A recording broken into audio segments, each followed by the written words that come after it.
ప్రాయశ్చిత్తం లేదు అని భగవంతుడే చెప్తాడు. అంటే నేను పొరపాటు చేసేసాను, నన్ను క్షమించండి అని చెప్పి క్షమాపణ కోరితే భగవంతుడు కూడా సురేంద్రనాథ్ గారు, క్షమిస్తాడు. దానికన్నా ఎస్ మించిన ఇది ఇంకోటి లేదు అంటారు. కానీ అది కూడా లేకుండా ఎస్ ఎస్ ఒక అర్థం మళ్ళా యథేచ్ఛగా రాజుగారు ఒక అర్థవంతమైన చర్చ చేద్దాం. ఒక్క నిమిషం సార్, అట్టే లైన్లో ఉండండి. మన బీజేపీ భాను ప్రకాష్ రెడ్డి గారు బోర్డు మెంబరు, వారు ఫోన్లో ఉన్నారు, వారితో మాట్లాడదాం. సార్ ఏంటి sir, good morning sir Bhanu Prakash Reddy గారు. ఓవరాల్గా ఇప్పుడు ఈ కల్తీ నెయ్యికి సంబంధించినటువంటి వ్యవహారం నిన్న వచ్చారు ఆయన, ధర్మారెడ్డి గారు వచ్చారు, మొత్తం హైకమాండ్ ద్వారానే మేము చేస్తున్నాం అని చెప్పేసి చెప్పినటువంటి పరిస్థితి. ఎవరు ఆ హైకమాండ్, ఏంటి అసలు ఇందులో ఏం జరిగింది, బోర్డు మెంబర్గా అసలు ఎలా ఉంటుంది సార్ అసలు కొనుగోలుకి సంబంధించిన అంశం? రాజన్న, మీకు ప్యానల్ పెద్దలందరికీ నమస్కారాలు. అఖిలాండ కోటి బ్రహ్మాండ నాయకుడు, కలియుగ ప్రత్యక్ష దైవం, కోట్లాది మంది హిందువులకు కొంగు బంగారమైన వెంకటేశ్వర స్వామి. స్వామివారి దర్శనం అయినా కాకపోయినా స్వామివారి ప్రసాదాన్నే స్వామివారిగా భావించే శ్రీవారి భక్తులు ఆ ప్రసాదాన్నే కల్తీ చేశారు గత ప్రభుత్వంలో కొందరు పెద్దలు. ఈ రోజు చెప్పాడు కదా ధర్మారెడ్డి గారు, నేను పైనుంచి ఒత్తిడి, ఎవరు ఆ ఒత్తిడి చేశారు? ఏం తమా చేస్తున్నారు వాళ్ళు? అసలు స్వామివారి ప్రసాదం 311 రూపాయలకి ఆవు నెయ్యి ఏ విధంగా వస్తుంది చెప్పండి అన్న. ఆవు నెయ్యి, శ్రేష్టమైనటువంటి ఆవు నెయ్యి, దాదాపు రోజుకి 14 టన్నుల ఆవు నెయ్యిని మేము శ్రీవారి ప్రసాదంలో వినియోగించడానికి తిరుమల తిరుపతి దేవస్థానాన్ని మేము వాడుకుంటున్నాం. గతంలో ఏ విధంగా ఉండేదంటే ఆవు కౌ బెల్ట్ ఎక్కడుందో అక్కడి నుంచి మేము ఈ ప్రొక్యూర్మెంట్ కి టెండర్లు ఇచ్చేవాళ్ళం. ఎంత దారుణమైన విషయం ఏంటంటే ఈ టెండర్ లో కూడా సడలింపులు గత ప్రభుత్వంలో చేయడం జరిగింది. జగన్మోహన్ రెడ్డి ప్రభుత్వం, అప్పటి నుండి ప్రబుద్ధులు వైవి సుబ్బారెడ్డి గాని, కరుణాకర్ రెడ్డి గాని, వీళ్ళంతా నెయ్యి గీ టెండర్ లో సడలింపులు ఇవ్వడం జరిగింది. అంటే ఆ ప్రొక్యూర్మెంట్ అప్పుడు ఖచ్చితంగా కౌ బెల్ట్ ఉంటే మీకు ఆవు నెయ్యి వచ్చే అవకాశం ఉంటుంది. బఫెల్లో బెల్ట్ ఉన్నటువంటి ఏరియాల్లో మీకు ఆవు నెయ్యి ప్రొక్యూర్ అయ్యే అవకాశం లేదు. దాన్ని తీసేస్తారు.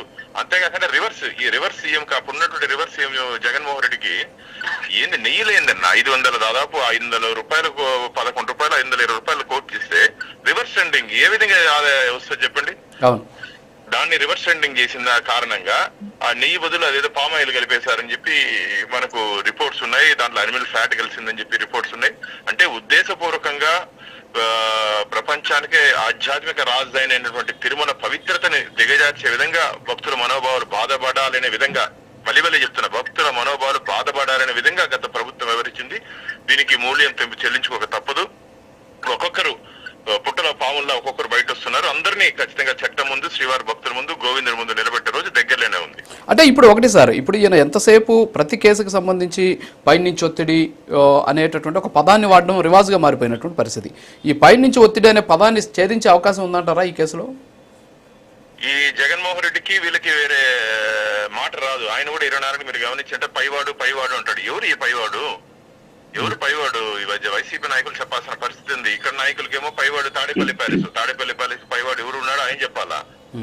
పరకామణి విషయంలో కూడా మీరు గమనించినట్టయితే విజిలెన్స్ రిపోర్ట్ లో పోలీస్ అధికారి నుంచి తీవ్ర ఒత్తిడి వచ్చిన కారణంగా మీరు రాజబీనా ఉంటారు. అసలు ఏందన్నా రాజబీ? ధార్మిక క్షేత్రం అనుకున్నారా, జగన్మోహన్ రెడ్డి క్షేత్రం అనుకున్నాడా? పూర్తిగా ధార్మిక క్షేత్రాన్ని ధనార్జన క్షేత్రంగా మార్చుకొని భక్తుల మనోభావాలు దెబ్బతీశారు వీళ్ళు.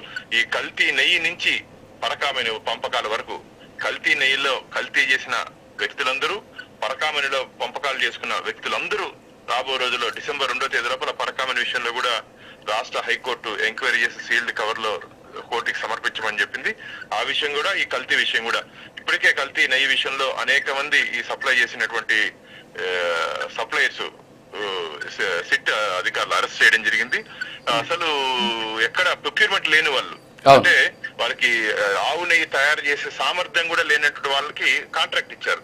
ఏం నిద్రపోతున్నారు అప్పుడు ప్రొక్యూర్మెంట్ డిపార్ట్మెంట్, టీటీడీలో ప్రొక్యూర్మెంట్ డిపార్ట్మెంట్ గానీ, అప్పుడు నుండి టీటీడీ అధికారులు గానీ. ఎందుకంటే ఇంత నెయ్యి రావాలంటే వాళ్ళకి కెపాసిటీ ఉందా, వాళ్ళ కాంటాక్ట్ ఏమి, వాళ్ళ సర్టిఫికేట్స్ ఏమి వెరిఫై చేయకుండా డబ్బులు వస్తుంది కదా, ఇక్కడ లంచాలు తీసుకుంటున్నారు కదా అని చెప్పి గుడ్డిగా ఆమోదించారు. ఈ రోజు వెంకటేశ్వర స్వామి ఉగ్ర నరసింహుడు అయ్యాడు. ఎవరిని వదిలే ప్రసక్తి లేదు. ప్రతి ఒక్కరిని చీల్చి చెండాడతాడు ఆయన మాత్రం. Okay sir, thank you very much sir.